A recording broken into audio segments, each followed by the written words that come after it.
Wellman TV. Ricardo Willes. Kabanata 61 direktang naglalagay ng order na 10 milyon. Daddy the Miracle Medic, Kabanata 61 directly placing an order of 10 million. Kabanata 61 direktang naglalagay ng order na 10 milyon. Pumasok si Flynn sa bodega, naiwan ang lahat na nataranta at nakatitig sa kanya ng may kakaibang tingin. Sir, tumigil ka na dyan. Ito ang bodega ng pabrika namin, hindi ka basta-basta makakasakay. Mahigpit din ang sigaw ng mga security guard ng factory kay Flynn habang sinusundan siya ng mga ito. Bilang isang pangunahing ahente para kay Merton at presidente ng isang asosasyong parmasyutiko, si Flynn ay nagmamadali sa lugar ng pabrika upang makatipid ng oras. Sa kabutihang palad, nagdala siya ng ilang mga bodyguard upang linisin ang kanyang landas. Nakilala ni Sonny si Flynn at humakbang siya para batiin. Ikaw ba talaga Mr. Morris, President ng Association? Gayunpaman, hindi man lang kinilala ni Flynn ang presensya ni Sonny at sa halip ay iniskan ang lahat ng mga babaeng dumalo. Sa isang tulad ni Sonny na isang small-time agent lang sa Edoland, hindi man lang siya itinuring na isa sa pinakamalaking manlalaro sa paligid. Paano siya makikilala ng isang tulad ni Flynn? Nakipag-ugnayan sa kanya si Clifford para sabihin sa kanya na hanapin ang Lowe's Pharmaceutical CEO na nagkataong isang magandang babae na nagngangalang Miranda. Ikaw ba si Miranda Lowe? Sa isang iglap, napako ang tingin ni Flynn kay Miranda habang magalang na nagtatanong sa kanya ng tanong na ito. Dapat sabihin na ang kanyang mata para sa kagandahan ay medyo tumpak dahil kahit saan siya pumunta o kung ano ang kanyang ginawa maging ito ay ang kanyang hitsura o kilos Miranda ay namumukod tangi sa lahat ng iba sa paligid niya na nahihirapang hindi siya mapansin. Ako. At ikaw.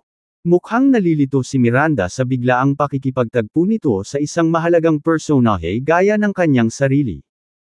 Hayaan mong ipakilala ko ang aking sarili, ako si Flynn Morris, ang chairman ng Genicline Medicine Association, ng Merton. Ito ang business card ko. Inabot ni Flynn ang kanyang card kay Miranda. Pagkasabi pa lang niya ay may bulungan sa bodega. Bagaman maraming tao ang hindi pa nakikilala ng personal si Flynn, narinig na nila siya noon pa man. Hello Mr. Morris. My name is Sonny Turner and I am. Sumandal si Sonny para subukang makipag-ugnayan sa kanya. Gayunpaman, hindi man lang siya nilingan ni Flynn at magalang na bumaling kay Miranda na nagsasabing, Ms. Lowe, pumunta ako dito ngayon na umaasa na makipagtulungan sa iyong kumpanya. Ang iyong bagong pagpapaunlad ng droga ay nakakuha ng aking pansin at gusto kong maging ahente para dito. Siyempre, naiintindihan ko na wala pa akong mga kwalifikasyon para maging isang pambansang ahente ngunit marahil ay maaari mong isaalang-alang ang pagbibigay sa akin ng mga karapatan para kay Merton. Nang matapos siyang magsalita ay natigilan ang lahat maliban kay Ricardo. Maging si Miranda mismo ay naiwang tulala. Hindi makapaniwalang gulat na gulat sina Romeo at Elisa habang ang iba sa kumpanya ay nagtinginan na nalilito. Si Flynn ay hindi lamang ang chairman ng pinakamalaking asosasyon ng gamot ng Merton, ngunit isa rin sa kanilang pinakamalaking ahente sa estadong ito. Para sa isang tulad niya na personal na pumunta dito para makipagtulungan kay Miranda. Ang balitang ito ay nagpadala ng shockwave sa lahat ng naruroon. Anong nangyayari dito? May nagtanong. Ganyan ba talaga Mr. Morris? May pag-aalinlangang sigaw ng isa pang tao. Oo nga. Nakilala ko siya minsan sa isang pharmaceutical expo, pagkumpirma ng unang tao. Bahagyang pinisil ni Ricardo ang kamay ni Miranda at sinabing, Honey, kinakausap ka ni Mr. Morris. He wants the distribution rights in Merton. May sasabihin ka ba? Natigilan si Miranda, puno ng pagtataka ang mga mata. Huminga siya ng malalim at nagtanong, ang tinutukoy mo ba ay ang aming mga bagong gamot na inilulunsad namin? Pagkatapos ng lahat, ang Lowe's Pharmaceutical ay gumawa ng maraming mga gamot at si Miranda ay hindi lubos na sigurado kung alin ang kanyang tinutukoy. Oo, iyong 4 na bagong gamot. Nakatanggap na ako ng ilang sample at talagang nabigla ako sa pagiging epektibo nito. Mangyaring huwag isipin na sakam ako ngunit gusto kong ipamahagi silang 4 kung maaari, ang big time maingat na tanong ng distributor kay Miranda. Oo, kaya mo. Pinigilan ni Miranda ang kanyang kalungkutan at tumango bilang pagsang-ayon bago nag-alinlangan na nagtanong. Maaari ba akong magtanong kung ang mga gamot na ito ay nakareserba na sa iyong bodega? Narinig ni Flynn ang pagsang-ayon ni Miranda at lumiwanag ang mukha nito sa pananabik habang sabik na tumingin sa tambak ng mga gamot sa bodega bago nagtanong ng may pag-asa. Hindi pa. Ikaw ang una kong pinili para sa pakikipagtulungan. Umiling si Miranda nang matapos siyang magsalita, hinampos ni Flynn ang hita niya at napabulalas, napakaganda. Iinuman ko ang lahat ng mga gamot na ito. Para ipakita ang aking sinseridad, pipirma ako ng kontrata sa iyo ngayon, Ms. Lowe. Magbabayad ako ng $10 milyong ng maaga. Kung hindi ito sapat, ituring itong isang deposito. Kung ito ay sobra, maaari nating gamitin ang labis bilang prepayment para sa ating pangmatagalang kooperasyon sa hinaharap. Ano sa tingin mo? Natigilan ang lahat sa alok niya. $10 million, ganun lang. Naging mababaw at mabilis ang kanilang paghinga. Malapit nang mag-take off ang Lowe's Pharmaceutical. Lumingon si Miranda kay Ricardo na may luha sa kanyang mga mata. Ilang sandali lang ang nakalipas nang makita niya si Sonny, nahulog ang kanyang puso sa ilalim ng isang lambak. Ang kawalan ng hustisya at sama ng loob ay halos nawala na siya ng pag-asa. Ngunit ngayon ang malaking sorpresa ay dumating kaagad pagkatapos nito. Madaling isipin kung gaano katindi ang emosyon ni Miranda sa sandaling ito. $10 milyong na order. Nakumpleto niya ang kalahati ng kanilang layunin na $20 milyong. Sa sandaling ito ay biglang naramdaman ni Miranda na ang dating hindi maabot na layunin ay malapit na. Wow! Isang $10 milyon na order. Aalis na ang kumpanya natin. Ito lang ang una nating pakikipagtulungan.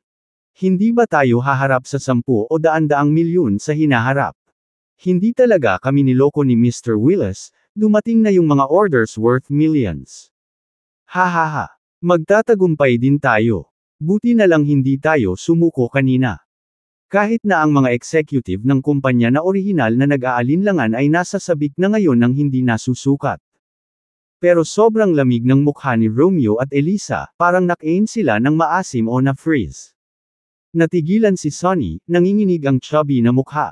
Mr. Morris, sigurado ka ba dito?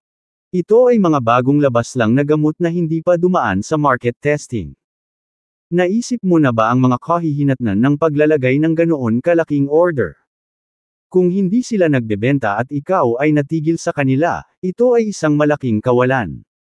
Ang Lowe's Pharmaceutical ay isang maliit na kumpanya lamang. Magiliw na paalala ni Sonny sa kanya. Nang marinig ito, bumantong hininga si Flynn, anong negosyo mo? Mas alam ko kaysa sa iba kung gaano kabisa ang mga gamot na ito. Gusto pang magsalita ni Sonny ngunit naputol ito nang may sumigaw ng malakas. Tama. Makinig ka rito Flynn, mabuti pang pag-isipan mo ito ng mabuti.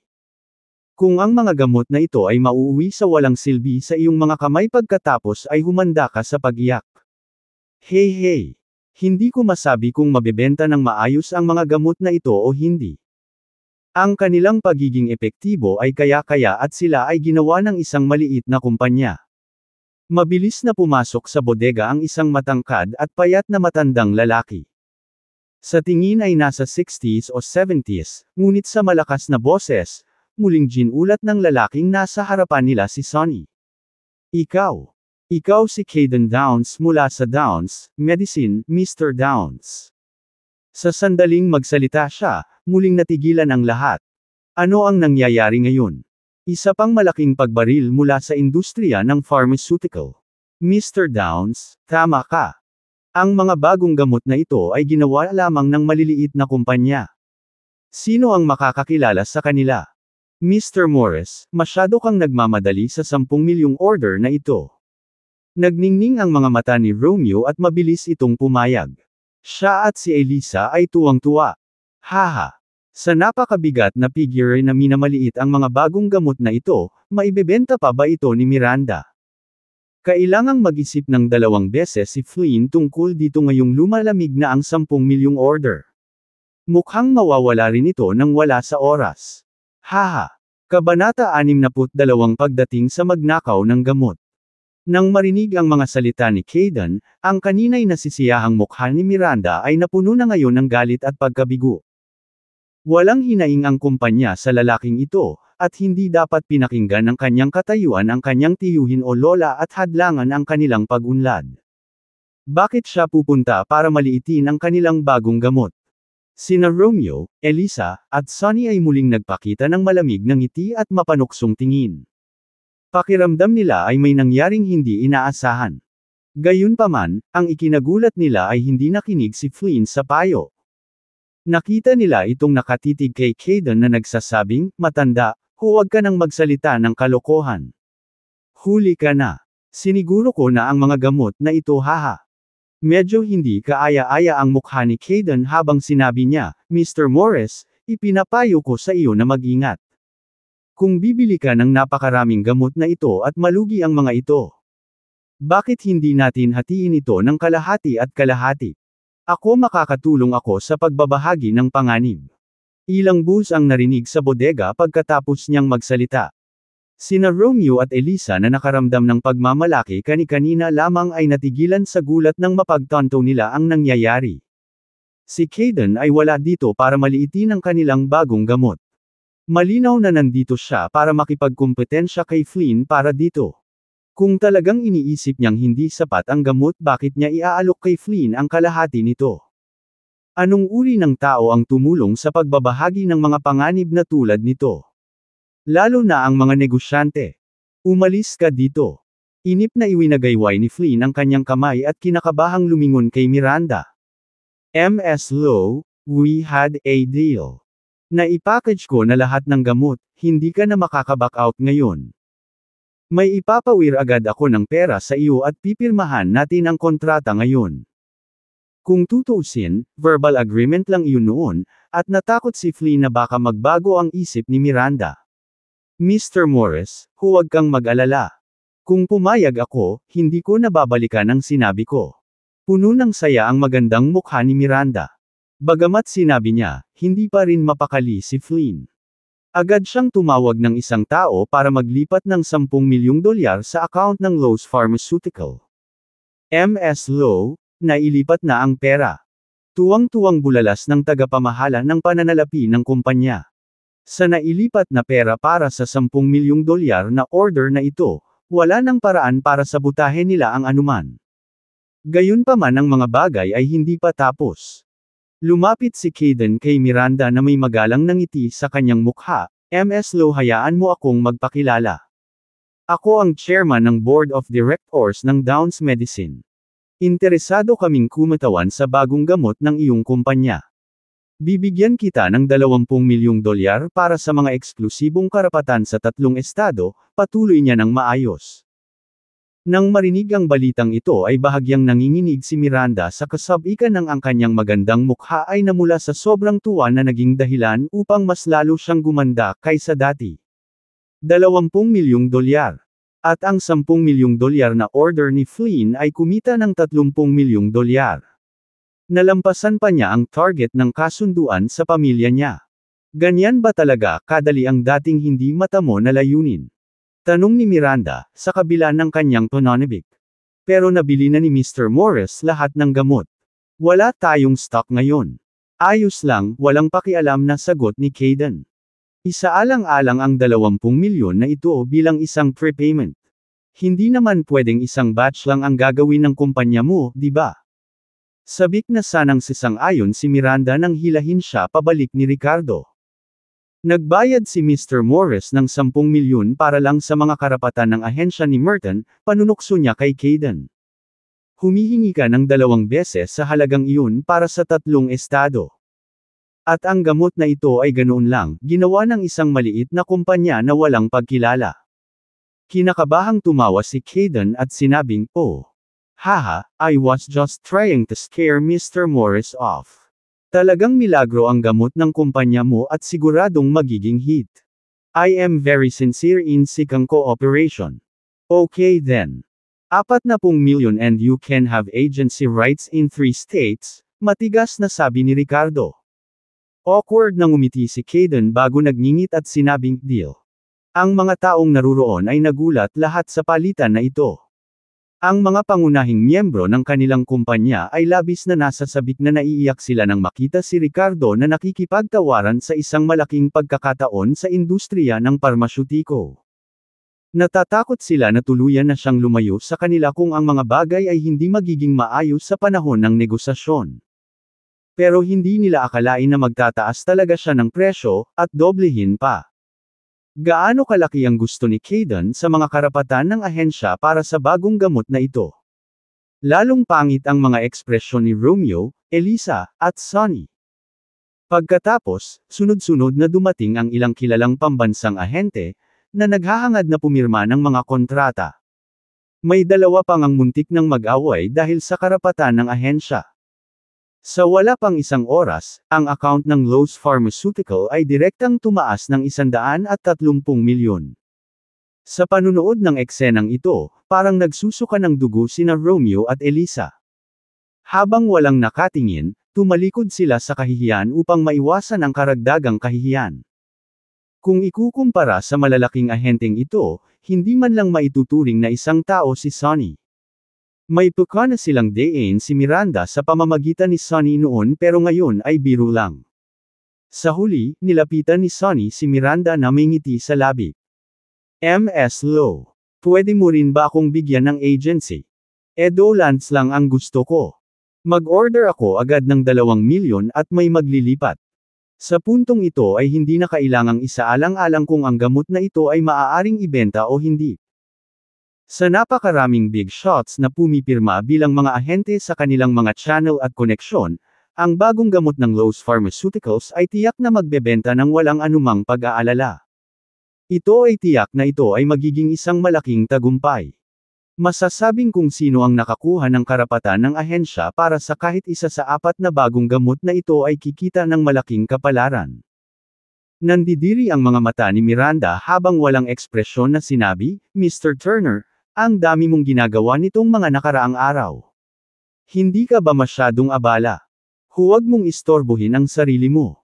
Hindi ako abala. Ms. Lowe, can you consider it as a favor to me, given our years of partnership? How about granting me the rights to sell just one medication? Pakiusap ni Sonny. Magwala ka. Magsasalita pa sana si Miranda nang hilahin siya ni Ricardo sa likod niya. Wala sa kanya ang pasensya at ugali ni Miranda, diretsyong tinuro si Sonny at sinaway. Namula si Sonny sa kaitim ang mukha at umalis sa kahihiyan. Labis niyang pinagsisihan ito ngayong napagtanto niya kung gaano kasikat ang mga bagong gamot ng Lowe's Pharmaceutical. Kabanata 63 I am a wounded man. Daddy the Miracle Medic Kabanata 63 I am a wounded man. Kabanata 63 Isa akong sugatang tao. Pagkaalis ni na Romeo at Elisa sa pabrika, nakatanggap sila ng tawag mula kay Victoria nang makasakay na sila sa sasakyan. Nanay, sagot ni Romeo sa mahinang boses. Balita ko dinala mo ang mga executive na iyon sa pabrika ngayon. Paano ito nangyari? Nawalan na ba ng pag-asa si Miranda? Tanong ni Victoria. Alam niyang pumunta roon ang pangalawa niyang anak para manood ng magandang palabas ng kanyang apo. Ang isang tiyuhin na hindi makasundo sa sarili niyang pamangkin ay talagang kasuklam-suklam na pag-uugali. Gayunpaman, hindi niya sinisisi ang ganitong uri ng pag-uugali ngunit sa halip ay nagtanong ng may pag-asa. Sa madaling sabi, ngayon halos lahat ng tao sa pamilya Lowe ay nag-iisip tungkol sa pagpapasuko ni Miranda sa paglaban at masunuri na sumali sa pamilyang Austin. Give up hope. Anong pinagsasabi mo? Hindi mo nakita kung gaano siya ka-proud ngayon. Mapait na sabi ni Romeo. Nang marinig ito, bumilis ang tibok ng puso ni Victoria. Anong nangyari? May nangyari ba? Hindi ko alam kung bakit pero maraming malalaking ahente sa iba't ibang panig ng bansa ang dumating at gustong kumatawan sa bago nating gamot. Walang magawang sabi ni Romeo habang kinukwento ang nangyari kanina. Matapos marinig ang lahat, halos mawalan ng malay si Victoria. Sumandal siya ng husto sa kanyang tungkod para sa suporta. What's going on? So you're saying na lumampas na sa 100 million lahat ng orders ng kumpanya? Yeah, mom. Kung susundin natin ang kasunduan, hindi na mapipilit ng pamilya natin si Miranda na magpakasal sa pamilya Austen. Walang gana na sabi ni Romeo. Damn it. She really did it. How is this possible? Paano darating ang napakaraming pangunahing ahente at tulungan siyang kumatawan sa bagong gamot? What's going on? Could it be Ricardo? He's just a gigolo who willingly married in our family and became a puppet for Miranda. It's impossible. Nagmura si Victoria na may hindi tiyak na ekspresyon habang nakasandal sa kanyang tungkod. Sa sandaling ito, nagalit at napahiya si Victoria. Hindi na ito tungkol lamang sa kung magpapakasal o hindi si Miranda sa pamilya Austen. Tungkol ito sa pagsampal sa kanya ng mga nakababatang henerasyon. Para kay Victoria, na palaging may huling say sa pamilya Low, ito ay hindi katanggap-tanggap. Maingat niyang binalak na gamitin si Sonny para mahulog sa grasya ang kanyang apo ngunit nauwi sa pagsampal ng malakas. Samantala, bumalik si Miranda sa punong tanggapan ng kumpanya matapos sa wakas ay tapusin ang lahat at isa-isang pumirma ng mga kontrata kasama sina Flynn, Caden, at iba pang pangunahing ahente. Ho! Sa wakas ay makakapagpahinga na rin sandali, ang magandang CEO ay tamad na umupo sa sofa at huminga ng malalim bago tumingin kay Ricardo sa tabi niya na may masalimuot na mga mata. Honey! Hindi niya napigil ang iluwa ang salita. Ha! Natigilan si Ricardo, nakatingin sa nagyayalong CEO na may kakaibang ekspresyon. Namula si Miranda, na-realize niya ang sinabi niya. Ngayon lang talaga, unconscious utterance lang talaga, parang dreamlike state. Ngunit hindi siya ang uri ng apektadong babae. Sa sandaling ito, bumantong hininga siya at muling tumingin kay Ricardo, ipinakita ang malakas at dominanteng aura na iyon. Anong ibig mong sabihin, ha? Hindi ba ikaw ang aking asawa? Nasa amin ang aming sertipiko ng kasal. Ricardo, oo. Pero, gagawin mo bang totoo? Nai-inlove ka na ba talaga sa akin? Pagkarinig nito, inikot ni Miranda ang kanyang mga mata, oo naman. Feeling ko nahuhulog na talaga ako sayo. Ano ang dapat kong gawin? Umubo ng ilang beses si Ricardo, talaga. Parang joke lang. Saglit na nanlamig ang mukha ni Miranda. Sinadya niyang gamitin ang pabirong tono na ito para pagtakpan ang kanyang panloob na kaguluhan. Gayunpaman, ang reaksyon ni Ricardo ay nagpalubog sa kanyang puso. Itong tulala na walang pusong bastard. Oo nga eh. Joke lang. Sino ba talaga ang mai-inlove sayo? At ano naman sayo? Ang dami mong ginagawa para sakin. Nine-love ka ba sa akin? Nang aasar na tanong ni Miranda, ngunit may bakas ng kawalan ng katiyakan sa kanyang mga mata na dumaan. Sa kaibuturan niya, umaasa siya ng isang uri ng sagot. You should know about my experience. I'm a wounded man, and it's not easy for me to fall in love, natatawang sabi ni Ricardo sa sarili. Nagsalita siya ng totoo. Matapos masaktan at iwan ni Claudia, hindi na siya naniwala sa pag-ibig. Ang tanging malambot na lugar na natitira sa kanyang puso ay nakalaan para sa kanyang anak na si Nora. Tungkol naman kay Miranda, hindi niya masabi na wala man lang siyang nararamdaman sa kanya. Ngunit karamihan sa kanyang ginawa para sa kanya ay hinimok ng pasasalamat at pagbabayad. Hindi akalain ni Ricardo na malakas pala talaga ang nararamdaman niya para kay Miranda. Pagkatapos magsalita, tumawa si Miranda at sinabing, hehe, ngunit nakaramdam siya ng kaunting pagkabalisa sa loob ng hindi alam kung bakit. How coincidental. Nasaktan din naman ako dati at hindi madaling umibig. Kaya manatili na lang tayo sa deal natin. Kinagat ni Miranda ang kanyang labi at sinubukang maging walang pakialam hanggat maaari. Noon lang, nakatanggap siya ng tawag sa telepono mula sa kanyang ama na si Emmanuel. Nang marinig ang sinabi ng kanyang ama sa telepono ay biglang sumilay ang pagkagulat sa mukha ni Miranda. Pagkatapos ibaba ang telepono, nilingan niya si Ricardo na may, "Woy," at sinabing, magka-birthday ang nanay ko sa susunod na Lunes. Gusto ng tatay ko na isama kita. Gusto mo bang sumama? Ipagpatuloy ang paglalaro ng aking asawa. Ang magandang CEO ay sadyang idiniin ang salitang laro. Tumango si Ricardo at sinabing, "Yes, ma'am. I'm all yours." Miranda reared her teeth and gave him a fierce glare. Nakakainis tong jerk na ta. Sa pribadong ari-arian ng Tiger. Ngayon, nag-set up sila ng handaan dito. Personal na tinanggap ni Tiger at ng kanyang anak ang isang tao. Ang taong ito ay matangkad na may malalawak na balikat at naglabas ng malakas na aura ng lalaki sa pamamagitan lamang ng pag-upo doon.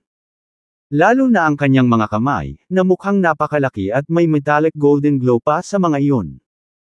Ang taong ito ay walang iba kundi ang matandang kaibigan ni Tiger, ang eksperto sa transmutation force na kilala bilang Bloody Butcher sa mundo ng martial arts. Butcher, I toast to you. I was bullied. Butcher, you must help me get justice. Itinaas ni Josiah ang kanyang baso ng alak nang may paggalang ngunit may hinaing kay Bloody Butcher. Tigre at ang iyong usapin ay aking pinagkakaabalahan din. Gayunpaman, sinasabi mo ba na ang bata ay maaaring pumatay ng mga high-level Dark Force experts sa isang iglap? Tumango si Bloody Butcher ngunit maingat pa ring nagtanong dahil naiintindihan niya na palaging may mga taong mas malakas kaysa sa kanya. Bagamat ang binatang iyon ay nasa early 20s pa lamang at mukhang hindi masyadong makapangyarihan, hindi kayang maging pabaya si Bloody Butcher. Humalaklak si Tiger at sinabing, "Huwag kang mag-alala, Butcher. Nakagawa ako ng walang kwentang plano. Hanggat handa kang kumilos, sinisigurado kong mapapabagsak natin ang lalaking iyon ng magkasama." With that, pumalakpak siya. Sa sumunod na segundo, maraming alipors ang pumasok kasama ang isang lalaki at isang babae. Nagulat siya, sina Tom at Claudia pala. "Mr. Webb, this is my wife Claudia," sabi ni Tom habang papasok na may nakakalokong ngiti. Hindi niya alam kung bakit hiniling sa kanya ni Tiger na dalhin dito ang kanyang asawa ngunit hindi siya nang ahas na suwayin ang utos ni Tiger. Bukod sa kung kaya niyang umakyat sa hagdan ng mga koneksyon ni Tiger kahit na ang ibig sabihin nito ay hayaang makipaglaro si Tiger kay Claudia.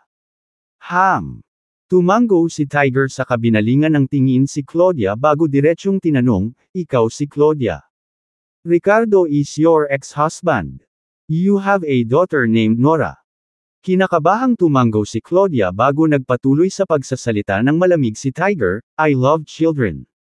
Can you bring your daughter over here for me?"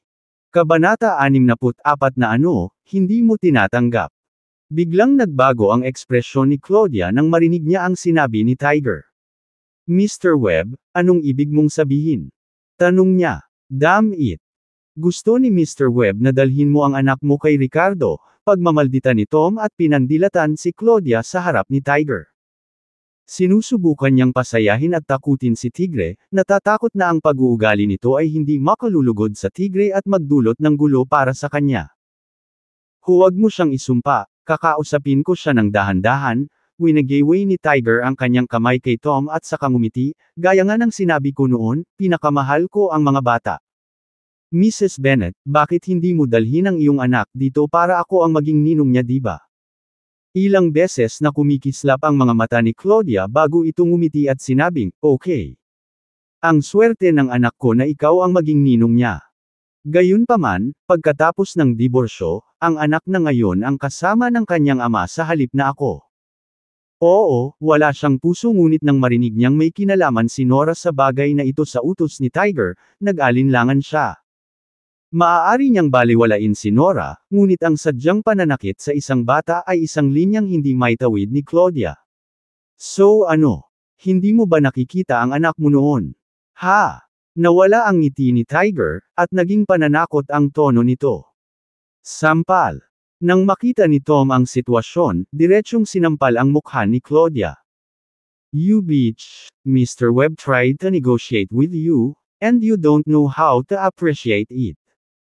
Offending Mr. Webb, believe me, you and your damn parents will not even know how you'll end up. Dun huwag kang maglakas loob na kaladkarin ako dito." Tinakpan ni Claudia ang kanyang mukha, puno ng hinaing at takot ang kanyang mga mata.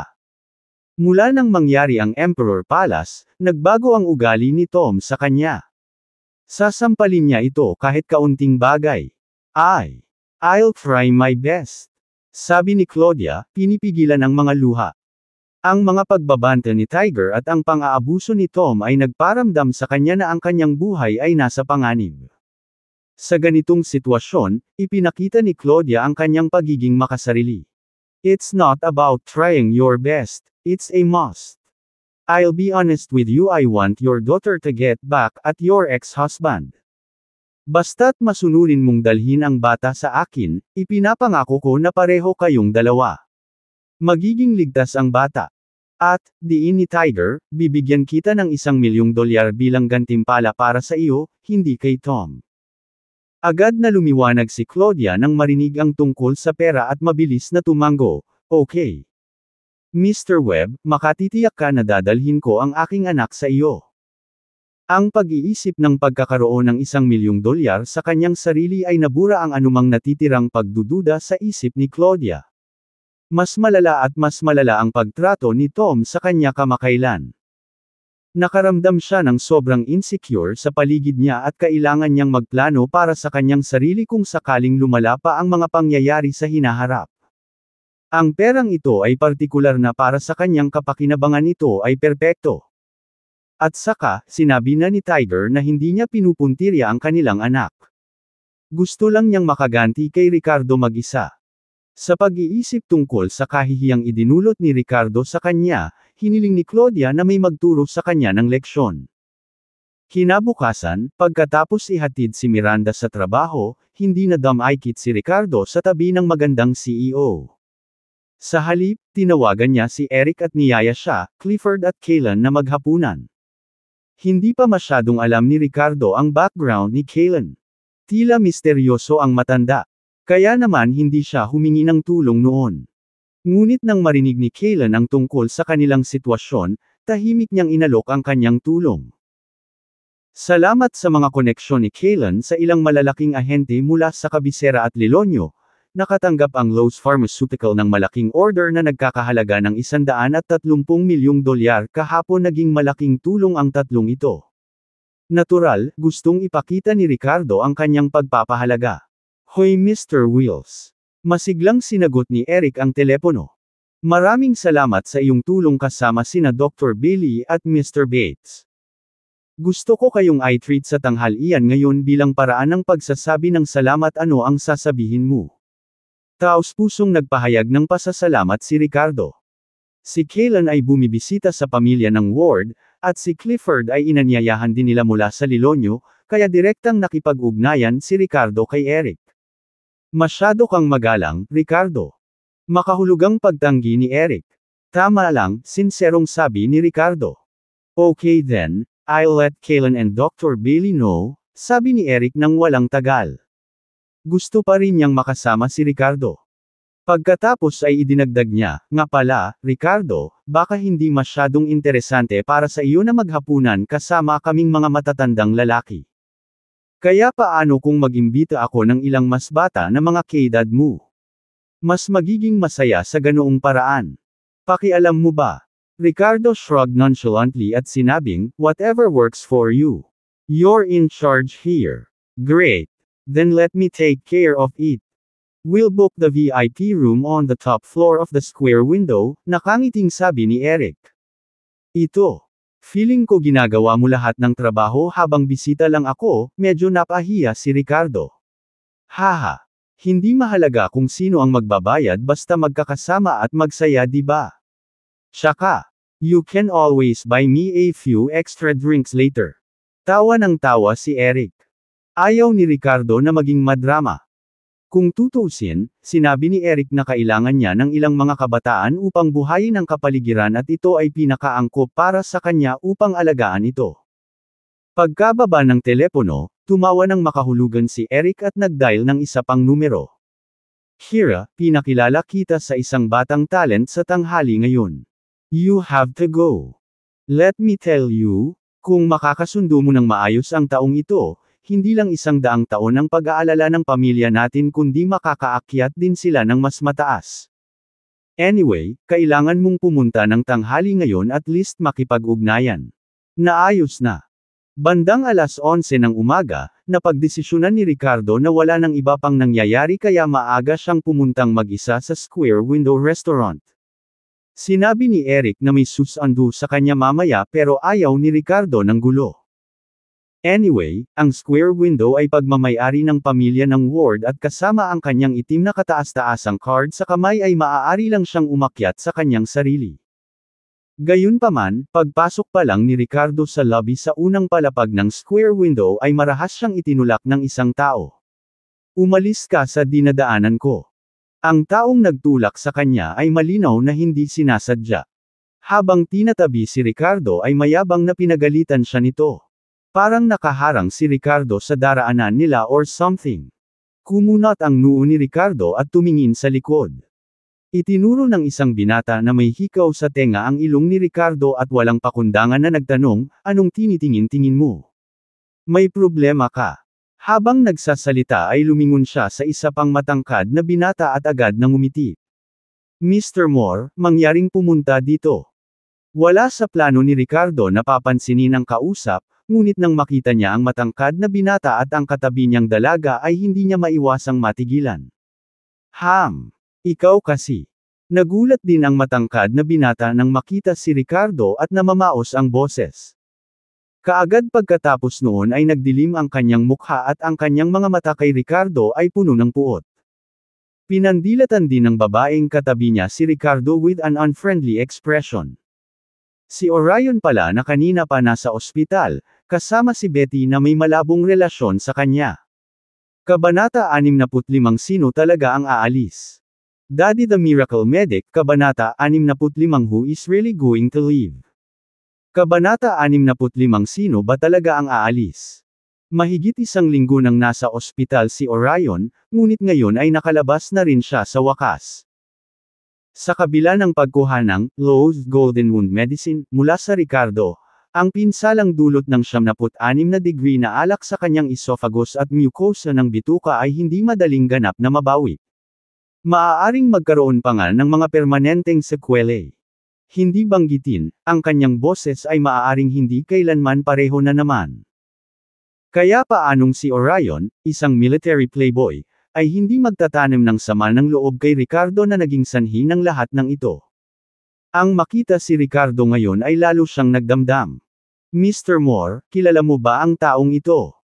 Kinakabahang tanong ng binata na may hikaw. Kung kilala lang ni Orion ang taong ito bilang isang kaibigan, ngayon pa lang ay mapapahiya na siyang harapin at pag-alitan si Ricardo.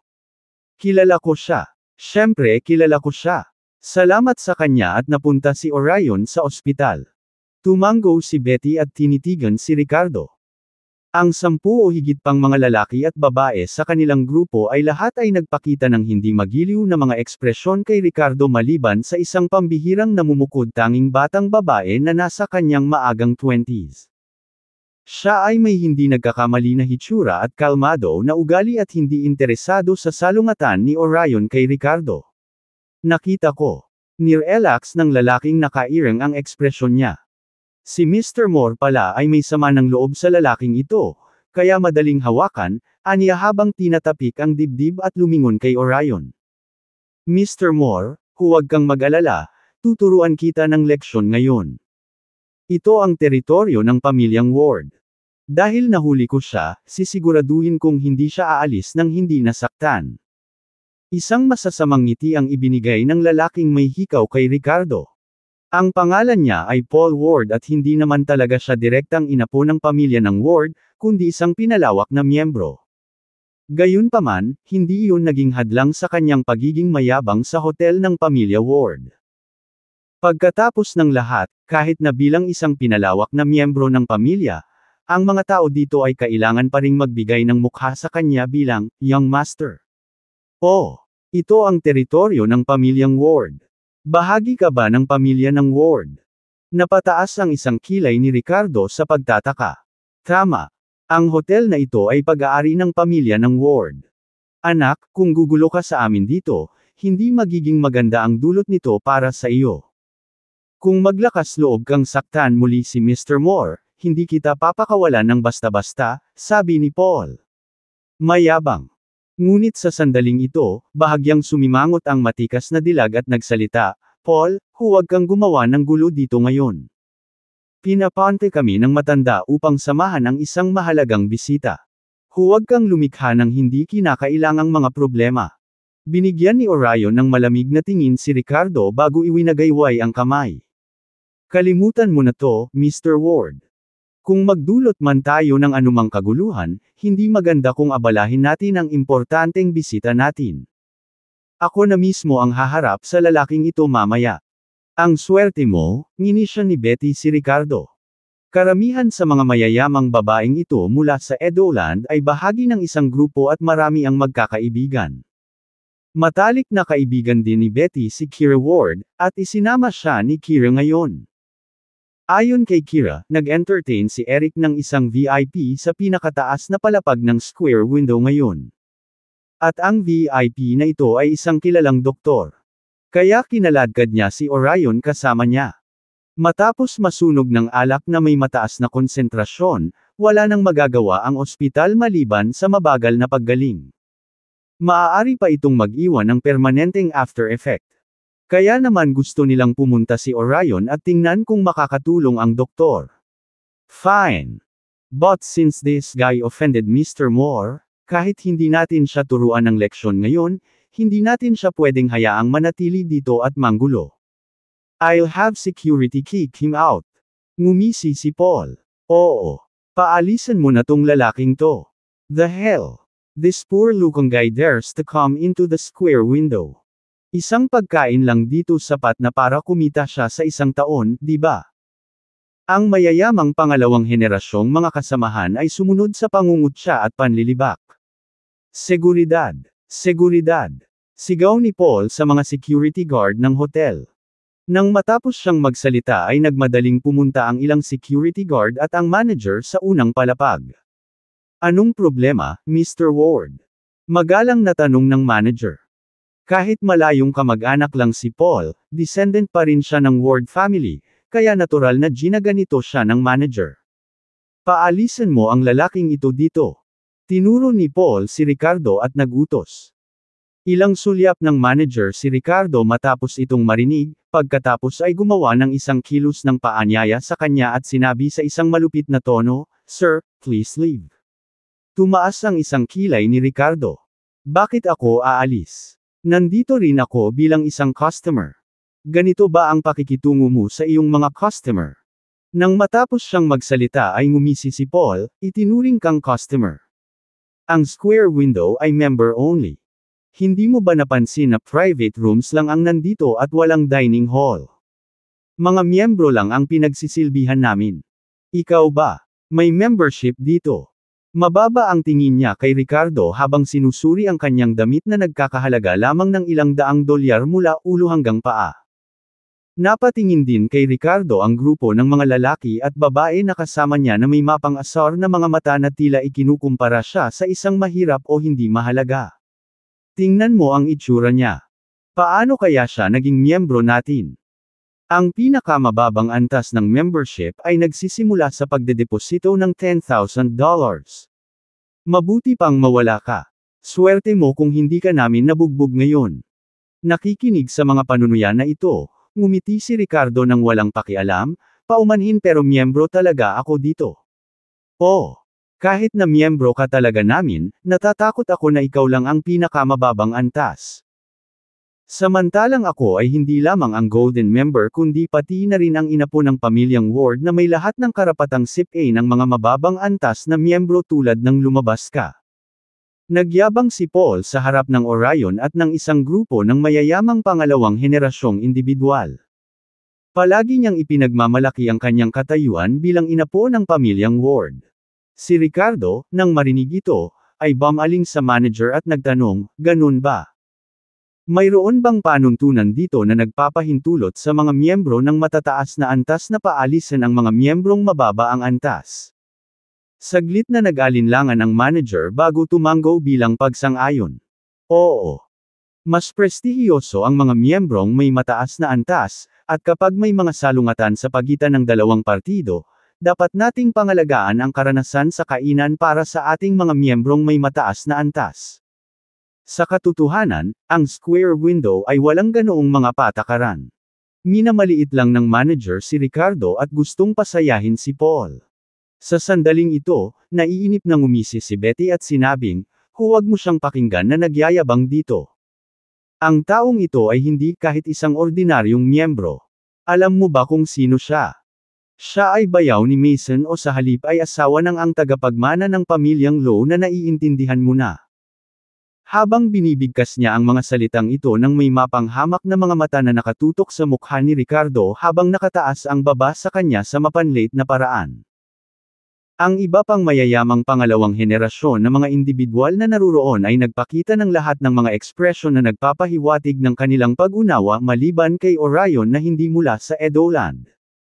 Lahat sila ay may ilang koneksyon sa mga taong tulad ni Kira o Betty dahil sila mismo ay nagmula sa mga maimpluwensyang pamilya. Kaya nabalitaan nila kung paanong may nagpanggap na asawa ni Miranda, haha. So you're Mr. Low's brother-in-law. Tumawa ng mapanukso ang isang tao habang ang isa naman ay nagdagdag, isang gigolo at walang kwentang manugang na naglakas loob na magpanggap na miyembro dito. Sino ang hindi nakakaalam na ang lalaking hinahanap ng anak ng pamilya Low ay talagang isang aso? Paano ka nabibigyan ng membership card ng iyong may bahay dito? Sunod-sunod na umalangaw ang mga mapanuksong boses. Tama na, ilayo mo na siya dito. Kinaweyan ni Paul ang kamay at inutusan ang security guard na parang wala na siyang pasensya. Kinaweyan ng manager ng lobby ang kanyang kamay at ilang mga security guard ang malapit ng sumugod sa Ricardo na parang mga lobo at tigre, gamit ang ilang uri ng marahas na paraan para paalisin siya. Gayunpaman, sa sandaling ito, hawak ni Ricardo ang isang dark gold card. Kung may kailangang umalis, kayo dapat. Kabanata 66 na baka ako ang distinguished guest. Sa sandaling makita ang itim na card, maraming mga security guard ang natulala. Agad na namutla ang mukha ng manager ng lobby, at mabilis siyang sumigaw, "Stop!" Nanlaki din si Paul at ang kanyang mga kasama sa hindi makapaniwalang mga mata.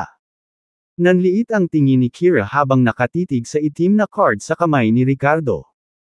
Ito ba ang pinakamataas na card para sa lahat ng negosyo ng pamilya natin? Tanong niya. Humalaklak si Ricardo. I wonder what level of membership having this card here puts me at. Ang pinakamataas na antas ng Supreme Membership. Sagot ni Kira, ngunit puno ng pagdududa at pagkalito ang kanyang mga mata. Pwede mo bang ipakita sa akin? Si Kira ay isang direktang inapo ng pamilya ng Ward, ngunit kadalasan ay iniiwasan niyang maging mata ng publiko. Dahil dito, habang si Paul ay nakilala ng manager dito, si Kira ay hindi. Nagkibit balikat si Ricardo at inabot sa kanya ang card. Saglit itong pinagmasdan ng mabuti ni Kira bago magbago ng ilang beses ang kanyang ekspresyon. Well, totoo ba? Nakangiting tanong ni Ricardo. Parang ganun na nga, tumanggo si Kira bago ibinalik ang card kay Ricardo. So, may karapatan akong paalisan ang mga miyembrong mas mababa sa akin. Ngumisi si Ricardo. Nang matapos siyang magsalita ay nagbago ang ekspresyon ni Paul at mukhang hindi rin natuwa si Kira. Bilang mga inapo ng pamilyang Ward, ang mapaalis sa sarili nilang hotel ay magiging isang malaking kahihiyan para sa kanila.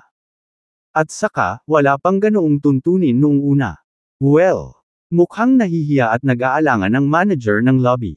Hehe, don't worry. Hindi naman ako ganun ka-bored or childish. Bahagyang tumawa si Ricardo bago naglakad patungo sa elevator bitbit ang kanyang Supreme Card. Ang kanyang reaksyon ay nagulat sa lahat ng naruroon. Naningkit ang mga mata ni Kira sa pagtataka dahil hindi niya inaasahan na si Ricardo ay napakamabait at hindi nakikialam sa kanila. Gayunpaman, hindi lahat ay handang bigyan siya ng benepisyo ng pagdududa. Biglang napagtanto ang isang bagay, itinuro ni Paul si Ricardo at sumigaw ng malakas, paanong ang isang manugang na lalaki mula sa pamilya Low ay may pinakamataas na card mula sa pamilya ng Ward. Inaasahan ko na kahit na ang card na ito ay totoo, malamang na natagpuan niya ito o ninakaw. Nang marinig ang akusasyong ito, nagliwanag ang mga mata ng lahat na tila nahahawakan nila ang diwa ng nangyayari. Napatingin silang lahat kay Ricardo sa kaibuturan ng kanilang mga puso.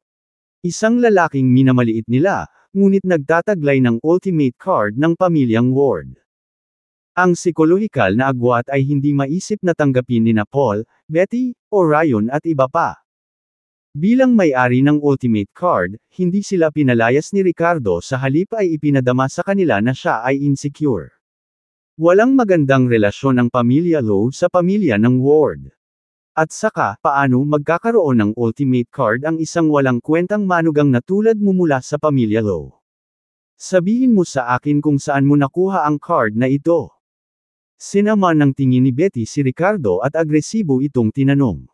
Walang imak na umiling si Ricardo at sinabing, binigay sa akin ni Eric. May problema ba? Haha. This is hilarious. What's his identity? How could he give you an ultimate card? You are just a gigolo without any qualification to even touch Mr. Ward. Tumawa si Betty na parang may narinig na malaking biro. Tuloy-tuloy din ang pangungutya ng iba sa pag-aakalang si Ricardo ay nagsasalita lamang ng kalokohan. Umiling si Ricardo at proud na itinaas ang baba, bakit ko pa papatunayan sa iyo? Sino ka ba sa tingin mo? Umalis ka sa harap ko at huwag mo akong hadlangan na umakyat para sa hapunan. Patunayan mo. Haha, bakit kailangan niyang patunayan ang sarili niya? Mahalaga ba kung maniwala sila sa kanya o hindi? Pagkasabi nito, diretso niyang tinabi si Betty na may hawak na card at naglakad patungo sa elevator. Ding! Ini-swipe ni Ricardo ang kanyang Supreme Card at bumukas ang mga pinto ng elevator. Tara, sundan mo siya, huwag mo siyang pakawalan. Siguradong ninakaw niya ang card na iyon. Sigaw ni Paul habang nakikita ang nangyayari. Pupunta siya sa pinakataas na palapag. Yabang yan, dare ba siya? Nagkataon na nag-host si Mr. Ward ng isang piging sa itaas na palapag para sa mahahalagang bisita. Kung talagang aakyat siya doon, mahuhuli natin siya sa akto. Don't worry, he won't dare. I bet he's trying to take another elevator from a different floor. Sabay-sabay na nag-uusap ang grupo ng mga tao at sinundan si Ricardo habang papasok sila sa elevator. Sinubukan ni Paul na sundan ngunit nakatanggap siya ng tawag sa telepono noon. Henry. Sinagot ng tinaguriang, Young Master, ang tawag at magalang na binati, pinapanatili ang isang artificial na mainit na tono na nagdulot ng panginginig sa gulugod ng mga tao. Si Henry ay kabilang sa direktang angka ng makapangyarihang pamilya ng Ward, na higit na nakahihigit sa isang tulad ni Paul mula sa isang collateral branch. Nandito ka? Tanong ni Henry sa casual na tono. Nandito ako. Sabik na sagot ni Paul. You're here quite early. Lumabas ka at hintayin mo ako sa entrance. Kapag dumating ang ating distinguished guest, sabay-sabay natin siyang sasalubungin, bilin ni Henry. Oo naman, Henry. Pumayag naman si Paul. Habang naglalakad siya palabas, hindi naiwasang mamangha si Paul sa uri ng kilalang panauhin na maaaring personal na maghintay kay Henry sa pasukan. Henry, Rowan. Magalang na bati ni Paul bago mabilis na nagpalit ng tono. Ay oo nga pala, may lalaking nanggugulo kanina. Nagpanggap pa siyang VIP member dito. The worst part is that he threatened to make trouble on the top floor. Sa sandaling matapos magsalita si Paul, agad na nagbago ang ekspresyon ng mukha ni Henry na galit na galit. Ano? May naglakas loob na manggulo dito ngayon. At umakyat sa pinakataas na palapag. He's asking for death. Ngayon ang handaan ni Eric sa itaas na palapag kasama si Ricardo kasama sina Kaylan, Clifford at isa pang big shot. Rowan, wait here. You know Mr. Willis anyway? Sabi ni Henry na may madilim na ekspresyon bago kumaway kay Paul at sinabing, let's go. Nagmamadaling sumunod si Paul, malamig na tumatawa sa kanyang puso. Kung kasali si Henry, mamamatay o masisira ang lalaking iyon. Haha. Samantala, pumasok sa elevator sina Kira, Betty at Orion at medyo natarante sila nang makita nilang pinindot ni Ricardo ang button para sa itaas na palapag. Sinundan mo kami hanggang dito para lang magpanggap. Ngumisi si Betty bago siya binalaan. Sinasabi ko sa iyo, si Eric ay nag-host ng isang mahalagang bisita sa VIP room sa palapag na ito ngayon. Kung gagawa ka ng anumang gulo para sa kanila, ang iyong kapalaran ay hindi magiging maganda. It's alright. Kung hindi ako nagkakamali, I believe I am that important guest, mahinahong sagot ni Ricardo. Nang marinig ang pahayag na ito mula kay Ricardo, tumawa sina Betty at Orion kasama ang iba pang mayayamang tagapagmana. What? You're that important guest? Are you trying to fool us? Nobody like you. Sino ang nagbigay sa'yo ng ganyang tiwala? Hindi ko na kaya. Ang sakit ng tiyan ko sa kakatawa. Hahaha. Ding! Sa sandaling ito, sa wakas ay narating na ng elevator ang pinakamataas na palapag. Pagkabukas ng mga pinto, lumabas si Ricardo at dumiretso sa nag-iisang suite sa antas na ito. Nang makita ang kanyang mga aksyon, ang lahat ay nagkatinginan sa isa't isa na may pagkalito. Lahat sila ay nakarating sa puntong ito, ngunit bakit siya kumpiyansa? Sinusubukan ba talaga niyang patayin ang sarili niya? O may ibang nangyari? Kabanata 67 ito ay pagpapakamatay. Habang nagmamayabang si Ricardo patungo sa pribadong silid, na puno ng hinala ang lahat. Siya ba ay ignorante at naghahanap ng gulo, o mayroon ba siyang uri ng backup? Nanlilisik ang mga mata ni Kira sa pagdududa. Siya nga kaya ang natatanging panauhin na hiniling ng kanyang lolo na makipagkita sa kanya. Kung gayon ang kanyang lolo ay seryosong hindi mapagkakatiwalaan. Hindi lamang ang kanyang kasuotan ay hindi angkop, ngunit ang katotohanan na siya ay kasal sa isang tagapagmana ng pamilya Lo ay naging dahilan upang hindi siya katanggap-tanggap kay Kira. Nagpalitan ng tingin sina Betty at Orion habang ang iba pang mayayamang tagapagmana ay nagkatinginan na nalilito. Hindi kaya siya talaga ang distinguished guest. No way. Imposible yun. Paano naging natatanging bisita ni Eric ang manugang ng pamilya Lo? Gayunpaman, sa susunod na sandali, habang hawak ng lahat ang kanilang huling piraso ng pag-asa at ayaw tanggapin ang katotohanang ito, dumating si Ricardo sa pintuan ng pribadong silid. Sir, pwede ko bang itanong kung sino ka? Dalawang kaakit-akit na babaeng server ang nagbabantay sa pasukan at magalang na nagtanong nang makita nilang papalapit si Ricardo. Ang apelyido ko ay Willis. Ipinagkibit-balikat ni Ricardo ang atensyon at tumingin sa paligid ng silid. Si Eric ang unang bumati sa kanya, inilabas ang kanyang ulo sa pribadong silid upang tingnan kung pinapasok ni Henry si Ricardo. Hoy, nagawa mo! Bulalas ni Eric pagkakita kay Ricardo. Pagkatapos ay napansin niya si Kira at ang iba pang nasa likuran niya at sinabing may nakakaalam ng ngiti, mukhang kasama mo si Kira at ang kanyang mga tauhan. Ngumiti lang pabalik si Ricardo nang hindi nagsasalita. Ang kaguluhan ay nagdulot ng ibang tao mula sa loob ng pribadong silid.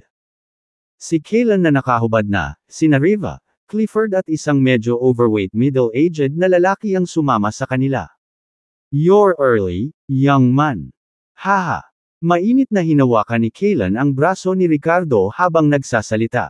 Bahagyang baluktot pa ang baba ng matanda ngunit hindi na nakakatakot gaya ng dati. I thought we'd have to wait for you longer. No wonder Chloe calls you pig. Si laging nauuna sa pila para sa pagkain, Riva rolled her eyes at Ricardo playfully and teased him good-naturedly. Agad na sinaway ni Kaylan ang apo, Riva. Huwag kang bastos. Tumawa lang si Ricardo sa kanilang kalokohan na walang sinasabi. Inilabas ni Riva ang kanyang dila, mapaglarong commandant kay Ricardo. Tumawa si Ricardo at kumaway ito. Mr. Willis. Sa sandaling iyon, lumapit si Clifford na may paggalang kay Ricardo. Napatulala sina Betty, Orion, at ang iba pang mayayamang tagapagmana. Nanlaki ang mga mata ni Kira sa pagtataka ng mapagtanto niyang napatunayan na ang kanyang hinala si Ricardo nga ang iginagalang na panauhin ng araw na iyon. Lahat sila ay naghihintay na magpakita si Ricardo upang mailantad siya ni Eric, ngunit sa halip ay ginagalang siya. Gayunpaman, ang sumunod na nangyari ay lalong nagpasindek sa kanila. Ang medyo sobra sa timbang na nasa katanghaliang gulang na lalaki ay sumugod kay Ricardo na may pananabik sa kanyang mukha. Ikaw si Dr. Willis. Hinawakan ni Vincent Reed ang kamay ni Ricardo na sabik na nagtatanong sa kanya nito. Ako si Ricardo Willis. Natigilan si Ricardo sa lalaking nasa harapan niya, pakiramdam niya ay nakita niya na siya noon ngunit hindi niya ito lubos malagay. Thud. Nang magsalita si Ricardo, lumuhad si Vincent sa harap ni Ricardo at sinabing, Dr. Willis. Salamat sa pagligtas sa buhay ko. Maraming salamat. Natarante si Ricardo at mabilis siyang tinulungang makatayo. Anong ginagawa mo? Kailan ko nailigtas ang buhay mo? Tumawa si Kaylan at sinabing, hayaan mong ipakilala kita kay Vincent Reed, ang CEO ng Reed's Group.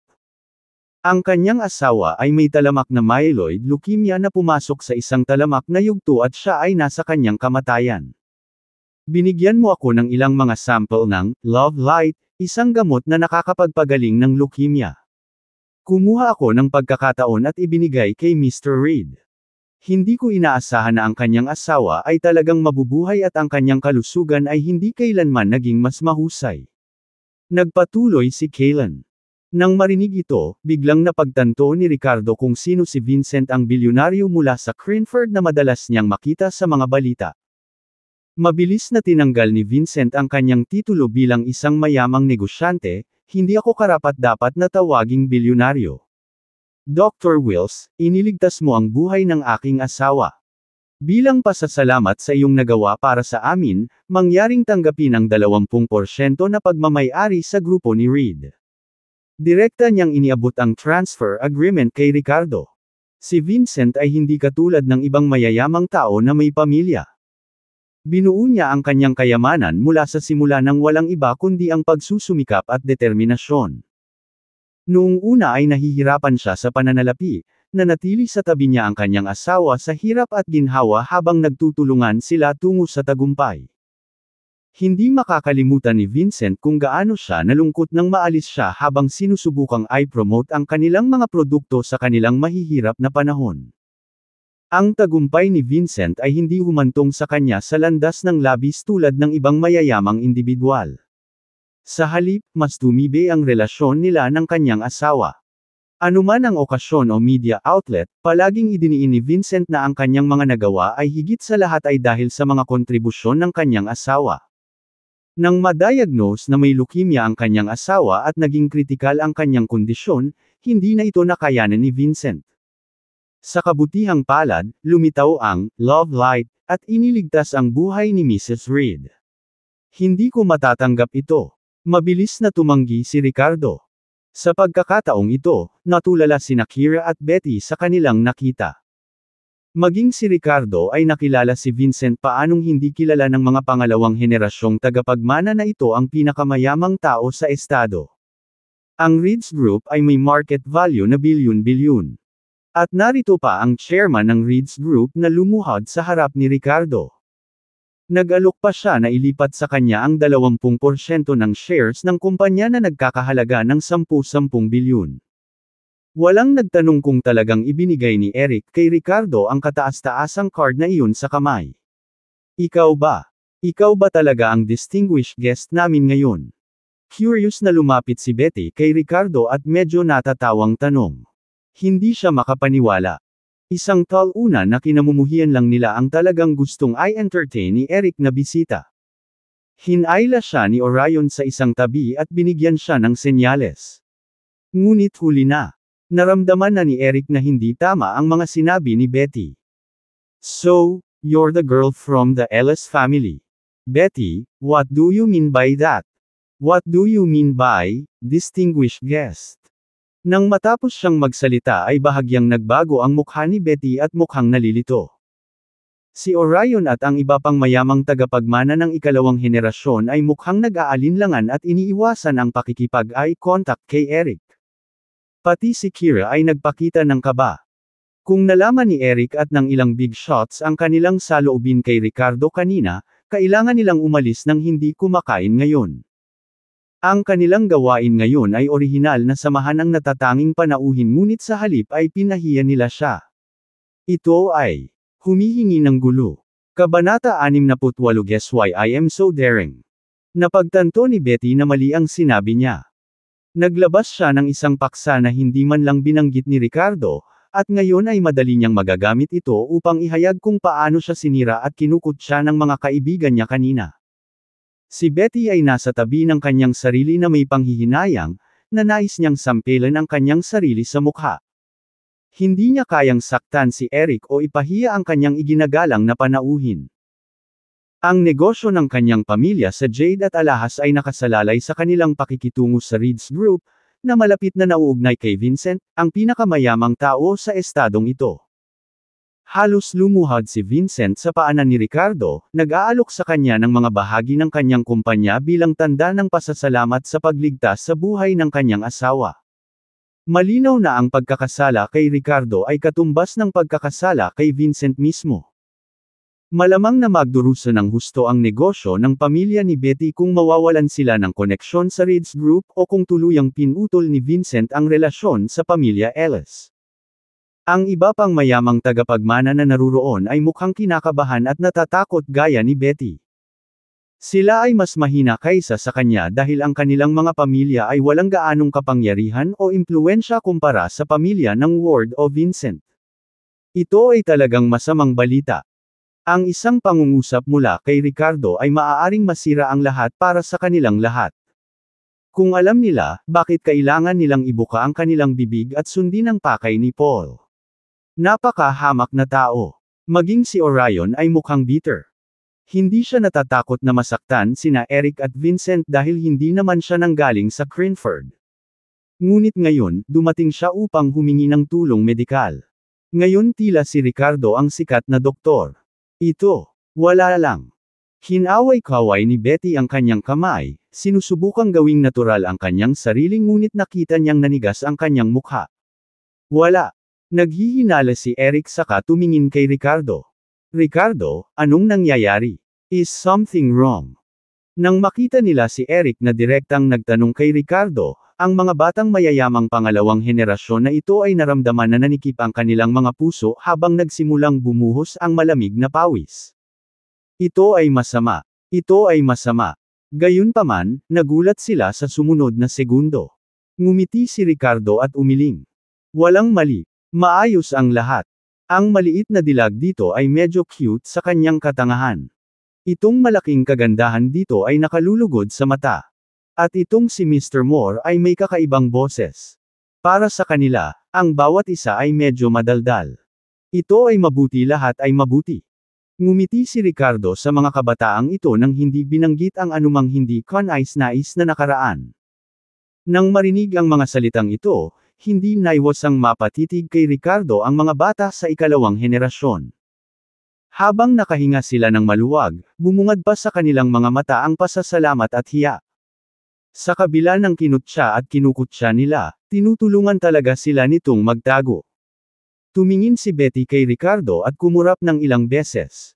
Bago ito, kung sino man ang maglakas loob na tumawag sa kanya na stupid, tiyak na mapupunit niya ang kanilang bibig. Gayunpaman, sa ilang kadahilanan, lalo na natuwa si Betty nang marinig itong sinabi ni Ricardo tungkol sa kanya. Napatingin si Kira kay Ricardo na may bakas ng pagtataka at paghanga sa maganda nitong mga mata. Ang taong ito ay talagang may bukas na isip at pagkabukas palad. Paano naman ako? Sa puntong ito, nilapitan ni Rivas si Ricardo na may kasamang kalokohan at medyo nagtanong. Tila habang, ni-review, ni Ricardo ang lahat ng iba pang kabataang naroroon, hindi pa niya ito sinusuri. Dahil dito, medyo hindi nasiyahan si Reva. Sinulyapan siya ni Ricardo bago ngumiti. Ang babaeng ito ay may hindi maipaliwanag na pasasalamat at pagmamahal kay Ricardo sa kanyang puso. Pagkatapos mag-practice ng Fierce Phoenix Heart Sutra, sa loob lamang ng mahigit isang linggo, nagulat siya nang makitang ang kanyang lakas ay talagang bumagsak sa Dark Force Realm. Isa-isang nalaglag ang mga balahibo sa katawan na kanina ay nagpapahiya sa kanya, nag-iwan ng makinis at pinong balat. Ngayon, sadyang nagsuot si Riva ng damit na nagpaganda sa kanya. Matagal na rin mula noong nakaramdam siya ng sapat na kumpiyansa upang ipakita ang kanyang kagandahang pambabae ng ganito. Ubo-ubo. Sa sandaling ito, ilang beses umubo si Eric at ipinakilala si Kira bilang apo niya kay Ricardo. Kayong mga kabataan ay mas makakausap. Sabi niya sabay ngiti. Si Kaylan sa tabi niya ay nanunuya sa loob, na iniisip, ikaw ay matanda. Hindi ka ba komportable na nakikita ang apo ko na nagiging malapit kay Ricardo?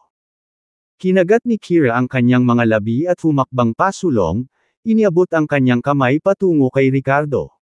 Mr. Willis, hello. Kamusta? Nakipagkamay si Ricardo kay Kira bago ito mabilis na binitawan. Tila medyo hindi nasiyahan si Eric sa kanyang nakita at binigyan ng galit na tingin ang kanyang apo. Ramdam ni Kira ang titig ng lolo sa sarili at hindi niya maiwasang makaramdam ng hinanakit at sama ng loob. Ano ang nangyayari? Kailangan ba niyang hawakan ng tuluyan ang kamay ng lalaking ito? At ang lalaking ito ay ikinasal kay Miranda. Gusto ba talaga ng lolo niya na sundan niya ang isang lalaking may asawa? Pero ang totoo, may intensyon nga siya. Sa kanyang paningin, hindi naman talaga kasal si Ricardo. Ang pagpapakasal kay Miranda ay para lamang palabas. Kung si Ricardo at ang kanyang apong babae ang magkasundo, kung gayon ay hindi magkakaroon ng anumang problema. Hoy, anong ginagawa niyo nakatayo sa may pinto? Pumasok kayo at maupo. Napansin ni Eric na nakatayo pa rin si Ricardo sa may pintuan at mabilis siyang pinapasok.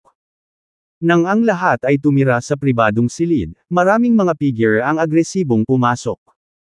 Si Henry iyon at ang kanyang mga alipors kasama si Paul mula sa side branch ng pamilya Ward. Nasaan ang manggugulo? Lumingalinga si Henry sa pagpasok niya. Nang makitang nandoon na si Ricardo, huminto muna siya saglit bago sinabing, Mr. Willis, nandito ka na. Henry, anong ginagawa mo sa pagbarkada ng ganito? Inis na saway sa kanya ni Eric bago pa man siya matapos magsalita. Lahat ng naruroon ay mahahalagang tao na may katayuan. Paano kaya nakapasok ang apo niya ng ganito? Sa mismong sandaling iyon, biglang itinuro ni Paul, na kanina pa sumusunod kay Henry, si Ricardo at napabulalas, Henry, siya nga.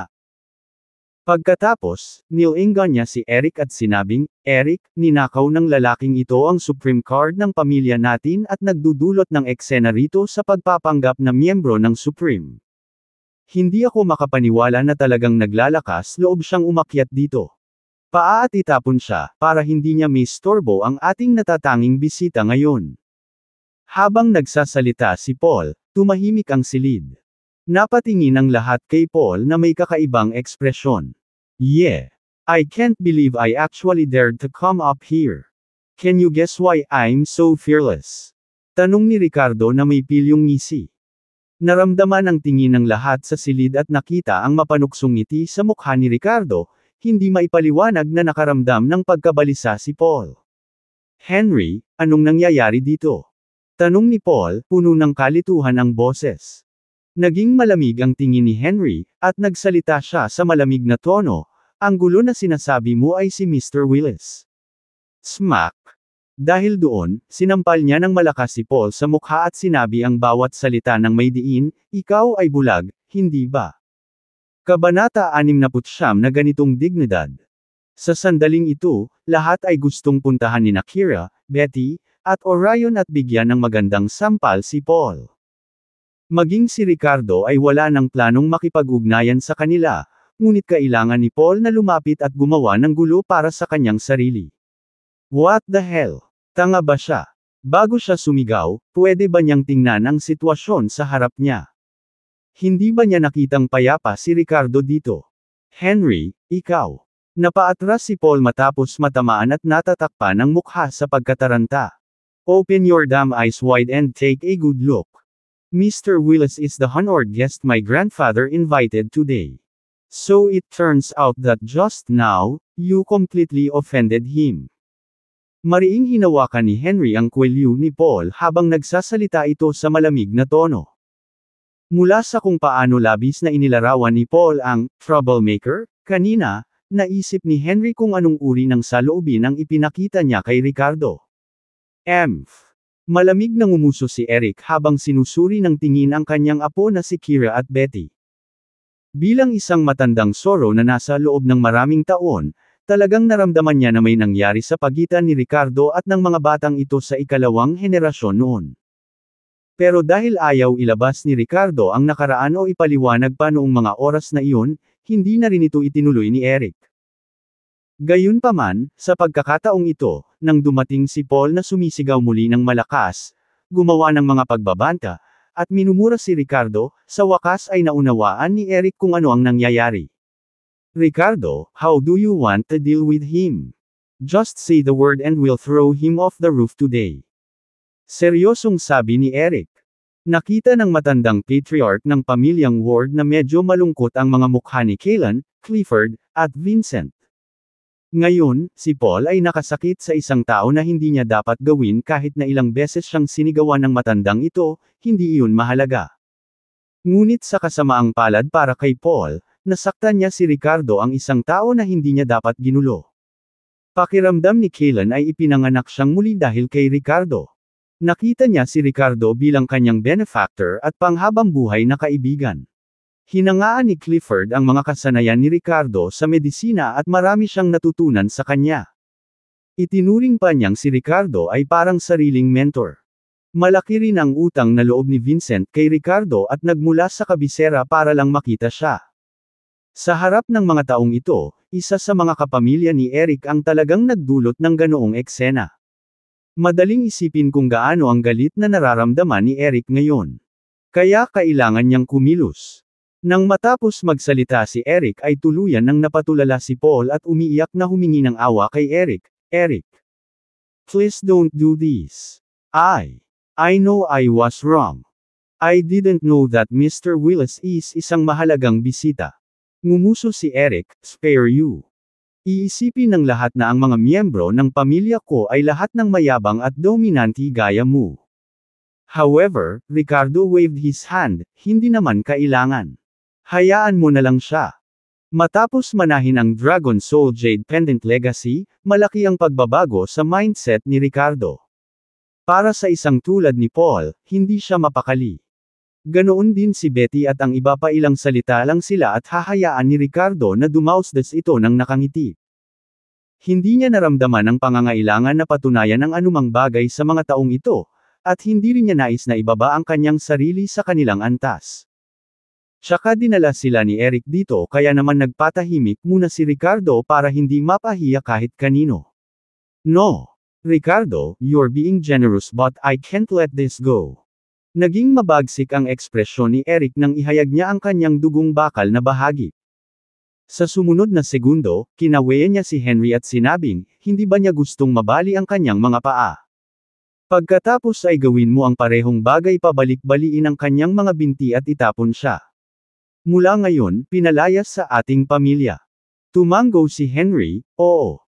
Sa sinabi nito, ang young master na ito ay nag-sign gamit ang kanyang kamay at ang ilan sa kanyang mga tauhan ay humakbang pasulong. Hindi. Mangyaring huwag. Alam kong mali ako. Alam kong mali talaga ako. Hindi na ako mangangahas. Eric. Mr. Willis, patawarin mo ako minsan. Sa sunod-sunod na pag-iyak at hiyawan, si Paul na ngayon ay may dalawang bali na sa paa ay kinaladkad ng kung sino. Sige, everyone, please have a seat. We've had enough of this spectacle, mahinang tumawa si Eric at sinenyasan ang lahat na maupo. Sa sumunod na segundo, lumingon siya kay Ricardo at sinabing, Ricardo, pinuprotektahan mo pa rin itong mga batang brats. Talaga. Sa sandaling ito, lalo niyang hinangaan si Ricardo sa kanyang puso. Hindi lamang siya sanay sa medisina, ngunit ang kanyang ugali at kilos ay hindi rin maikukumpara sa mga ordinaryong kabataan. Oo. Tanging isang tulad ni Dr. Willis na may malawak na pag-iisip at ugali ang makakagawa ng Love Light na gamot na nakikinabang sa milyon-milyong pasyente ng leukemia. Dr. Willis, toast ako sa iyo. Sincere na puri ni Vincent. Sina Kaylan at Clifford ay tumingin kay Ricardo na may parehong paghanga at paggalang sa kanilang mga mata. Hindi ito exaggerated gaya ng iniisip nyo. Medyo nahiya si Ricardo pero itinaas niya ang baso niya para uminom kasama ng iba. Sumunod, opisyal na umupo ang lahat. Inayos ni Eric si Kira na umupo sa left side ni Ricardo habang si Riva naman ay sa right side niya. Parehong nakakamangha ang dalawang babae sa kani-kanilang paraan, na naging sanhi ng pagkirot ng puso ni Ricardo habang siya ay nakaupo sa pagitan nila.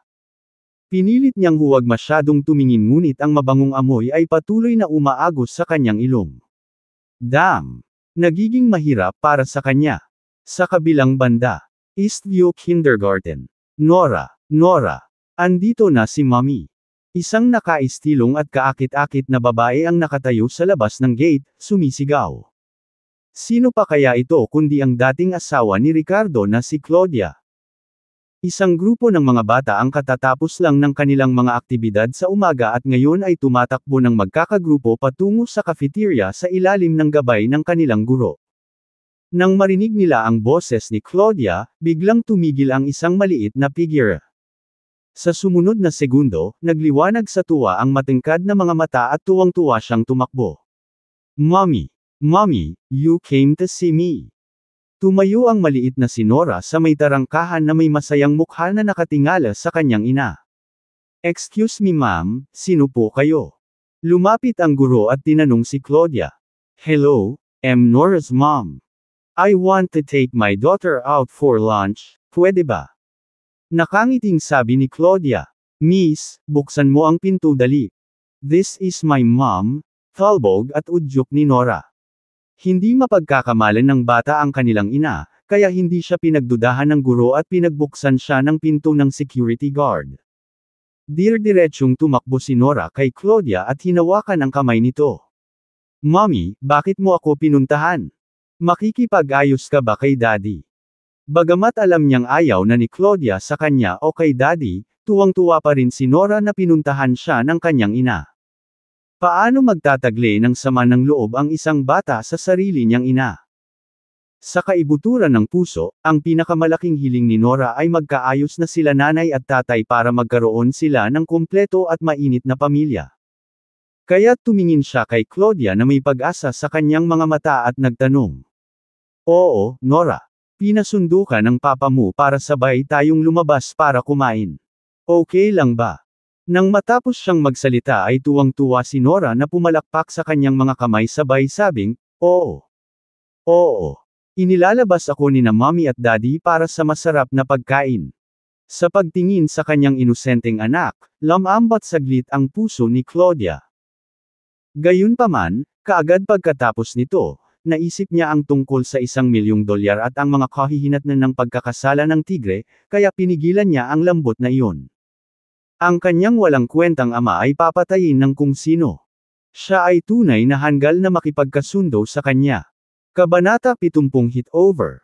Sa sandaling ito, kinuha ni Claudia si Nora at sumakay sa kotse, hindi alam na pinagmamasdan ng dalawang pares ng mga mata ang lahat. Mason, sinundo lang si Nora. Harangin ba natin? Tinawagan ni Denny si Mason para humingi ng payo. Kinuha. Kanino? Humigpit ang boses ni Mason sa telepono, halatang nag-aalala. Ex-wife ni Mr. Willis, yung babaeng nagngangalang Claudia, sabi ni Denny sa mahinang boses. Nang marinig na si Claudia iyon, medyo na-relax si Mason. Ang biolohikal na ina ng bata. Gayunpaman, masusing inimbestigahan niya si Ricardo at alam niya kung anong klaseng tao si Claudia. Na may malamig na singhot, nagtanong si Mason, ano ang gusto niya sa bata? Hindi rin natin alam. Mason, ano ang dapat nating gawin? Sundan mo sila. Tanong ni Dennis. Nag-isip sandali si Mason at nag-utos, sundan mo sila. Ang dating asawa ng aking bayaw ay hindi isang mabuting tao walang puso sa sukdulan. Walang dahilan para puntahan niya ang bata. Sumunod ka muna sa kanila at sabihin sa akin ang kanilang lokasyon anumang oras. Pupunta ako kaagad. Labis na nag-aalala ngayon si Mason sa sitwasyon ni na Ricardo at Nora. Sa sandaling nagkaroon ng kahit kaunting paggalaw, alam ni Mason na kailangan niyang kumilos sa kanyang sarili. Kung tutuusin, pamangkin niya iyon, anak ng kanyang bayaw at isang mahal na miyembro ng pamilya. Hindi niya kayang bayaran ang anumang pagkakamali. Makalipas ang 20 minuto. Ipinaroda ni Claudia ang kanyang pulang Volkswagen Beetle sa isang liblib na kalsada na walang mga surveillance camera at inakay si Nora palabas ng kotse sa pamamagitan ng kamay.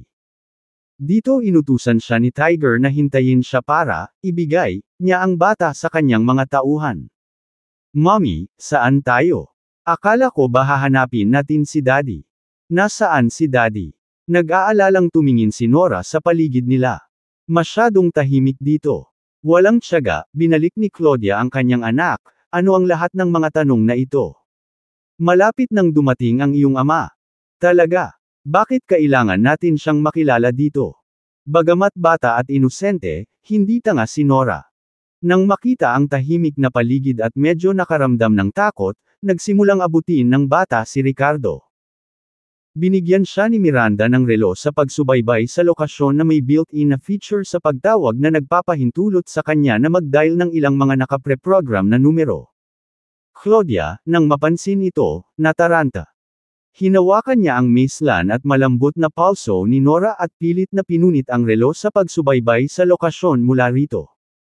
Anong ginagawa mo? Pwede ba kitang ibenta kahit nanay mo ako? Nasa puso mo lang yang walang kwentang ama na yan.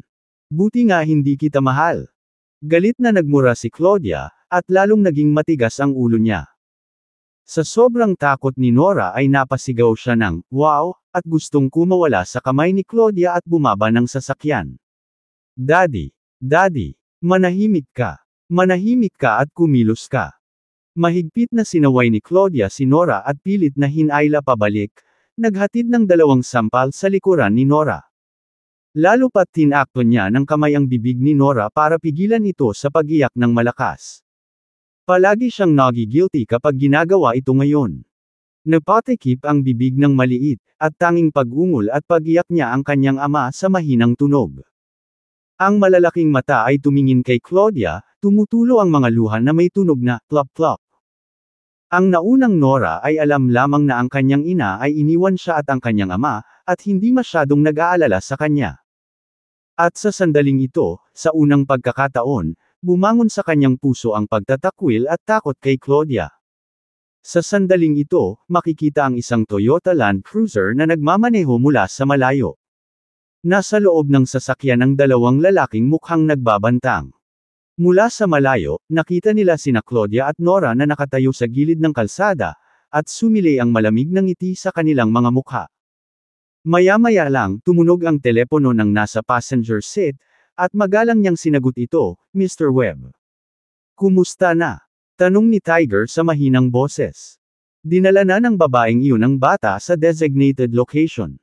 Nakita na namin sila, at binabawi na namin ang bata, sagot ng kausap. Good. Huwag kang magkakamali. Masayang sabi ni Tiger at nagbigay ng ilang tagubilin. Huwag kang mag-alala. Maaari bang manggulo ang isang maliit na bata? Tumawa ng masama ang malaking lalaki. Tumanggo si Tiger at ibinaba ang telepono. Gayunpaman, sa sandaling ito, hindi napansin ng mga tao sa Toyota Land Cruiser na may ilang mga SUV na nakatago sa magkabilang gilid ng kalsada. Sa loob ng isang Land Rover, si Mason ay nakaupo sa likurang upuan kasama sina Dennis at Jeremy sa harap. Boss, tignan mo, di ba kotse ni Leo yan, isa sa mga tauhan ni Tiger. Tinuro ni Dennis sa unahan. Pinaikit ni Jeremy ang kanyang mga mata at sinabi sa malamig na tono, ano? Gustong ibigay ni Claudia si Nora kay Tiger. Nagbago ang mukha ni Mason at mukhang malungkot siya habang nagsasalita. Ito ay masama. Dapat ay nakatutok ito sa aking bayaw. Ang kasuklam-suklam na taong ito ay gustong gumamit ng bata para sa kanilang tukana. Nabugbog na ni Ricardo si Josiah at pinatay ang alipores ng Tiger na si Black King Kong sa estate ng pamilya Low. Sa sandaling ito, kinuha ni Claudia si Nora habang ang mga tauhan ni Tiger ay lumitaw sa eksena. Agad na napagtanto ni Mason na mayroong isang kakilakilabot na pagsasabwatan na nagaganap. Anong gagawin natin, kuya? Tanong ni Dennis. Ano pa bang magagawa natin? Tara na. Ram into them. Mabangis na sigaw ni Mason na may matinding ekspresyon. Vroom. Ang sumunod na segundo, na sinabayan ng ugong ng makina, isang Land Rover ang biglang sumugod sa gilid ng kalsada. Boom. Malakas itong bumangga sa Toyota Land Cruiser mula sa gilid nito. Napakalakas ng impact kung kaya't umikot ang Land Rover bago huminto, kumulo ang usok mula sa hood nito. Ang Toyota Land Cruiser naman ay tumaob at gumulong ng 2 beses bago tuluyang nakapahinga. Mr. Ward, Dr. Bailey, Mr. Bates, itinataas ko ang aking baso sa inyong lahat. Salamat sa inyong tulong. Kung hindi ay naiwan ang gamot ng aking asawa na mabulok sa bodega. Pinuno ni Ricardo ang kanyang baso at same time na tumayo. Ngunit si Eric at ang kanyang mga kasamahan ay winuwagayway ang kanilang mga kamay habang nilalagok ang kanilang mga inumin sa isang lagok. Dr. Wills, nagdaragdag lang kami ng icing sa cake. Ang iyong gamot ay nakatali para sa kadakilaan. At maniniwala ka ba? Ang iyong Love Light Leukemia na paggamot ay nagbebenta lamang ng $50 bawat kahon. Kahit na ang presyo ng iyong pabrika ay napakababa, parang hindi ka man lang kumikita ng kahit na ano. Namumula ang mukha ni Clifford nang tumayo at nagsalita ng malakas. You got that right. Dr. Willis, eto na naman ang toast ko. Cheers! Excited na bulalas ni Vincent. Uminom sila kasama si Ricardo nang walang pagpigil. Bawat inumin ay tila pagpapahayag ng kanilang sinseridad sa kanya. Maging si Eric na may problema sa puso ay uminom ng ilang baso ng walang pag-aalinlangan. In his words, anyway, nandito si Ricardo at hindi siya mapatay ng alak. It's not as noble as you all make it out to be. Buti na lang may leukemia din ang anak ko, para makiramay ako. Tara, inom tayo. Tumawa si Ricardo at nag-wave ng kamay bago isubo ang inumin. Pagkalapag ng baso, sinulyapan siya ni Kira sa tabi niya at kinuha ang bote para i-refill ang baso niya. Sa kainan na ito, masasabi ni Kira na walang interes si Ricardo sa kanya kahit kilala siya bilang pinakamagandang babae sa pamilya ng Ward. Patuloy niyang pinag-uusapan kung gaano kahusay ang kanyang asawa o kung gaano matagumpay ang kanyang kumpanya o pinag-uusapan ang kanyang anak na babae. Parang natatakot siyang hindi malaman ng mga tao na mayroon siyang asawa at anak. Maraming mga lalaki sa labas ang nagsisikap na itago ang kanilang mga asawa o mga anak kapag nakilala nila ang isang magandang babae. Paanong ibang-iba ang isang tulad niya?